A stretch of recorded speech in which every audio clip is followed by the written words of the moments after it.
El ordenamiento constitucional de la República de Guatemala es la piedra angular sobre la cual se establece todo el orden jurídico y político de Guatemala.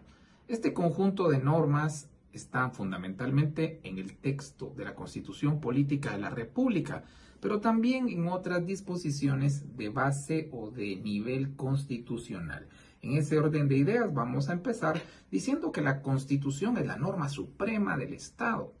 Es la norma básica de la organización estatal en cualquier país.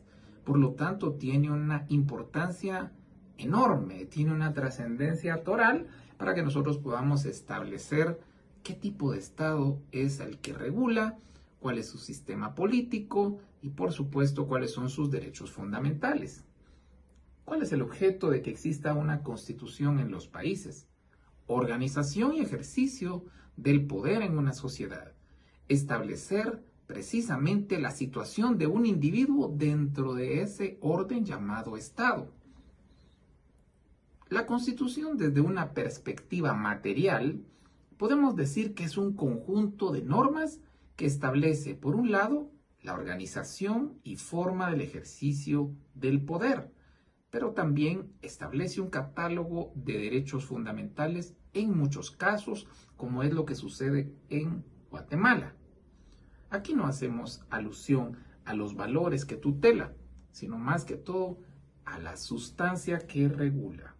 De acuerdo a Hans Kelsen, el gran referente del derecho penal y su jerarquización, la Constitución es la norma suprema porque precisamente ocupa la parte más alta de aquel triángulo famoso que ilustra la jerarquía normativa denominada pirámide de Kelsen. En este sentido, la Constitución es la norma que fija y ordena el sistema de fuentes, indicando qué órganos son los que están facultados para producir normas, cuáles aquellos que deben ejecutarlas y aquellos funcionarios que tienen la autoridad por delegación del pueblo de juzgar a quienes hayan transgredido dichas disposiciones.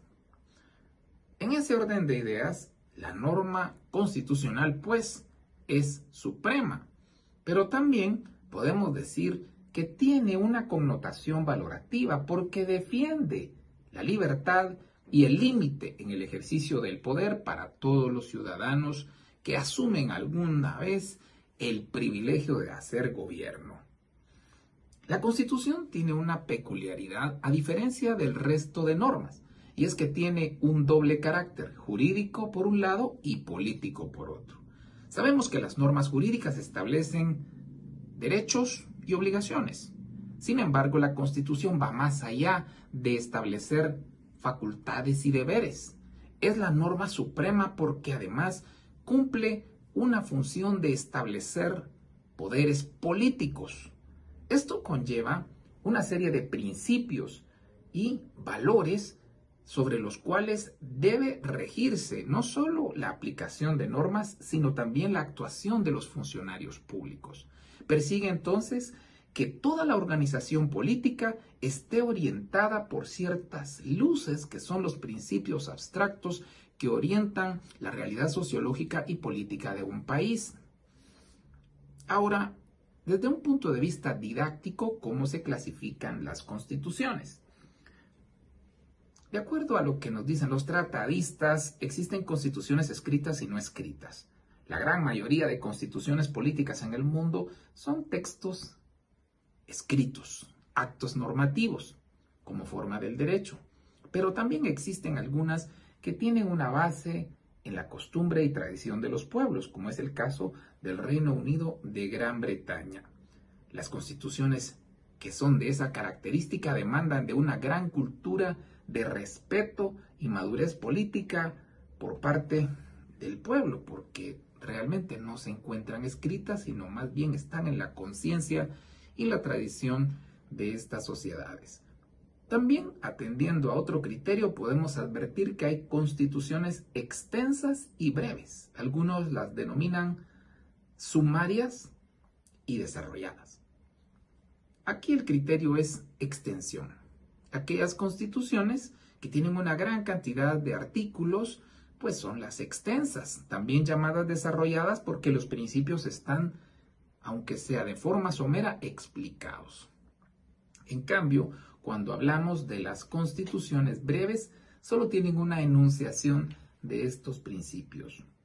Otro criterio para clasificar las constituciones lo constituye la capacidad o la posibilidad de reforma que tienen. Es decir, qué tan fácil se puede reformar una constitución. Las constituciones rígidas son aquellas que, si bien pueden reformarse o modificarse, requieren de un procedimiento especial, diferente al de una norma jurídica cualquiera. En cambio, las constituciones flexibles pueden ser modificadas mediante un procedimiento ordinario, de acuerdo a los parlamentos o congresos establecidos en los países. Obviamente, las constituciones se recomienda que deban ser rígidas porque eso le da estabilidad a los países, dada la trascendencia que tiene la sustancia de los cuerpos normativos constitucionales, mientras que las flexibles muchas veces se justifican en la necesidad de ir adaptando a los pueblos a los cambios que van experimentando. Podemos decir que las fuentes de la Constitución pueden clasificarse en originarias y derivadas. En este sentido, la fuente originaria es el poder constituyente, el poder del pueblo. Pero también podemos hablar de que existen fuentes derivadas, aludiendo acá precisamente al poder constituido, o sea, aquellos otros órganos del poder que el mismo pueblo soberano a través de la Constitución ha instaurado. Hablando del poder constituyente, podemos citar al tratadista Lucas Verdú, que decía: la voluntad originaria, extraordinaria y soberana de una comunidad que dicta las normas fundamentales para organizar y funcionar en convivencia política. Eso pues no es otra cosa que el pueblo expresándose. Y por eso es el poder constituyente, porque constituye, crea otros poderes, delega otros poderes. Nadie tiene una autoridad o poder político si no es porque el poder constituyente, que en este caso es el pueblo, se la confiere. Las características que tiene este poder directamente emanado por el pueblo son las siguientes. Primero, se trata de un poder que es originario, porque emerge precisamente de la voluntad social. En segundo lugar, estamos ante un poder que es extraordinario, porque no se tiene por otro lado, de otra forma, no se expresa, sino es a través de la Constitución. Nadie más puede arrogarse, pues, tal facultad. Otra característica es su permanencia, porque el poder constituyente, el pueblo hablando a través de un texto constitucional, no se crea para un periodo corto de tiempo, sino para que permanezca todo el que fuese posible. Además, es indivisible y unitario. El pueblo es uno, no son varios pueblos, por más y que puedan tener distintas características las partes o segmentos de una estructura social. Pero además es soberano, porque nadie puede imponerle precisamente a esta voluntad cómo dividir o distribuir ese ejercicio del poder y por lo tanto establecer los contenidos de la Constitución. Además es titular, depende del tipo del Estado, ya sea monárquico o republicano.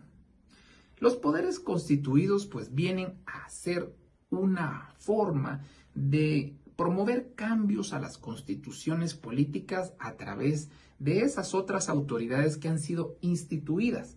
Podríamos decir que son autoridades o poderes de un segundo nivel. En ese orden de ideas podemos definir que la Constitución es la ley suprema y fundamental del Estado, porque precisamente constituye la expresión popular, que además tiene una justificación en que constituye el mandato del pueblo. Por eso es la que ocupa el primer lugar en la escala jerárquica normativa. Y en el caso de la Constitución Política de Guatemala, con claridad podemos advertir que se trata de una constitución escrita, que además es desarrollada o explicada, y que en cuanto a la clasificación de rigidez, se identifica más con la tendencia de rígida. Primero porque existen artículos pétreos, lo que significa que jamás pueden modificarse, pero además porque requiere de procedimientos específicos que no aplican para la normativa común. Es decir, se necesita en determinado momento hasta una consulta popular para aprobar cambios en la Constitución.